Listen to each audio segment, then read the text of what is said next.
Good morning, Year 4 at College Town Primary School in Berkshire. My name is Alistair Humphreys. I am the author of The Boy Who Bite the World, which you guys are reading. Thank you very much for reading my book. And welcome to my shed. This is where I write my books. I'm getting towards finishing writing a book at the moment. I'll be very glad when it's done. And I thought I'd take a minute to answer your questions. So, here we go. How did you feel when you first started cycling? Well, when I first actually learnt to ride a bike, the story in our family goes that my dad held the back of my seat and off I went, and he let go and I cycled off, and then I went zooming down a hill, smashed into a gate and cut my face, and my dad got told off by my mum. When I actually started cycling around the world, how I felt was not really as excited as I thought I might, but more just really scared. Often with adventures, you're really excited before you do them, and you like looking back on them after you finish them, but when you're actually doing them, they're quite hard. So when I first started, I was a bit scared about how far I had to go. So far, it was even bigger than my screen. I had this far to go around the world. Long way to go, and I was going to be away from home for a long time. I would miss my friends, I would miss my family, and so I felt pretty sad at the start. Question 2, did you ever... Look at this. Oh, wrong side. I think I need a haircut. Look at this weird sticky out bit of hair I've got. I didn't brush my hair this morning. Oh well, I'm going to make it a style feature. Here we go. Sticky out bit of hair just for you guys. There we are. Did you ever want to give up? Yes, I wanted to give up a lot. For about the first 2.5 years of cycling around the world, I didn't actually think I would make it to the finish and was quite tempted to give up. What kept me going was I knew that if I could get to the end, I'd feel really proud and it would be a good thing for me to remember for my whole life. It would help me try to start the job I wanted to do of writing books, and it just feels great when you don't give up. However, day to day, it is often quite tempting to give up. So I always used to say to myself, if I give up, what would I do instead? Can I think of anything that is more fun, more exciting, more rewarding, more enjoyable than this? If I can think of those things, then sure, give up and go and do that. But until you think of something better to do, just keep going. How did you cross the sea on your bicycle? I crossed the oceans by boat. Okay, small seas like the English Channel to France, I went on a ferry. The Pacific, the massive one, I crossed from Alaska across the Pacific on a huge cargo ship. And the Atlantic Ocean, I sailed from South Africa, from Cape Town, on a sailing boat across the Atlantic Ocean to South America. Did you ever run out of supplies? The good thing about doing a trip on your own is that it's completely up to you to get everything right. So if you run out of supplies, you are the idiot who is going to go hungry. And that makes you concentrate a lot more and get things done. When you start taking responsibility for yourself, you get a lot more done.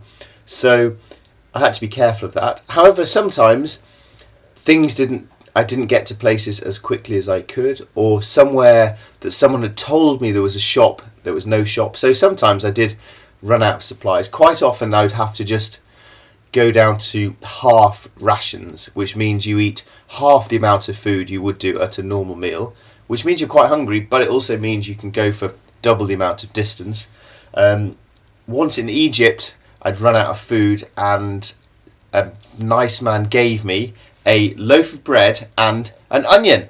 And I had bread and raw onion, which sounds disgusting, but when you're hungry, it's extremely delicious. In the Andes Mountains in South America, I ran out of everything except pasta and sugar, so I had spaghetti and sugar, extremely unhealthy, although plenty of calories to keep you going for a little while. How do you cross the mountains and desert? Very slowly. The good thing about going on a bike is it can cross every landscape. I can cross deserts by either cycling down gravel tracks or occasionally dragging the bike through soft sand. Mountains, you can ride up mountain tracks, or when there aren't tracks, I would carry 2 bags, come back, carry 2 bags, come back, carry the bike, and shuttle little by little. But usually up mountains, there are tracks zigzagging the way up the mountain sides, and you just go slowly. And if you get tired, you walk, and if you get really tired, you sit down and have a rest. The world is big. There was no hurry. What was the favourite part about the adventure? Well, the freedom to not hurry was really nice compared to normal busy life. I loved the wild places where nobody knew where I was, and I could sleep and camp on mountains or by rivers or by oceans, and no one on the planet knew where I was. That was lovely. But I also really liked all the people that I met along the way, the kind strangers who became friends. And learning that the world was actually a good, kind, friendly, welcoming place was probably the number one good thing about the whole experience. The world is a good place, full of good, kind people. How did it feel once you'd completed your trip around the world? Finishing a big ambition, something you've dreamed of for a long time, finishing that is weird. You obviously feel happy and excited and proud that you've achieved this big thing. I felt relieved that it was over and I didn't have to sleep anymore, and I could wake up in my soft bed and spend all day eating toast. I felt happy to be home and to see my friends and family again. It felt great to be anonymous again. What do I mean by that? Most places I went in the world, I looked very different to the people in the areas I was cycling through. Plus, I was on a bike with all these bags travelling around the world, so I definitely was different to everyone else and standing out a lot. And that meant everyone was always looking at me and wanting to ask me questions about who I was, where I was from, what I was doing. So I'd get asked the same 10 questions 10 times a day, every single day for 4 years, and it was exhausting. So it was quite nice when I got back to my town in England, when if I walked into a shop, no one paid any attention to me. I looked like a bunch of other people in my country, I sound like most people in the country, and I was just ignored and anonymous, and that was really nice. Sorry that I went off on a bit of a ramble then. And also though, I felt a bit sad that this huge adventure was over, and I felt a bit uncertain because I didn't now know what I was going to do. I'd been working on this one thing for 4 years of my life. Imagine you in year 1, year 2, year 3, year 4. Every single day of that time you've just been cycling around the world, and suddenly, boom, you have to find something else to do. That was quite hard.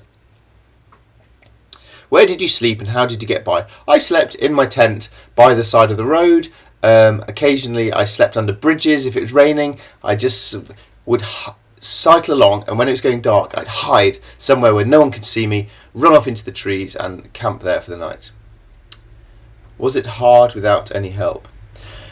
Yes, going on an adventure by yourself is really hard because there's no one to help you. If you're feeling tired or lazy or sick, it's still up to you to find the food, to find the route, to put up the tent at night, to cook your food. So it is really hard. The other side of that though is that you can feel proud when you do something by yourself, that if you manage it, you can say, I did that by myself, and that's good for your self-confidence. So I think that's a good reason to go on adventures by yourself.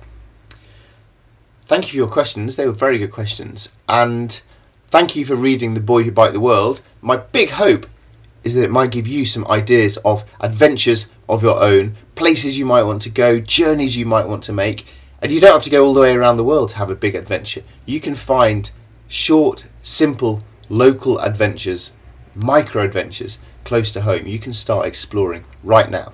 And even if you have no interest in adventuring, then at least I hope today I've given you some hairstyling advice, and you might want to also have the little side tuft like me, like all the cool people do. Good luck. Bye bye.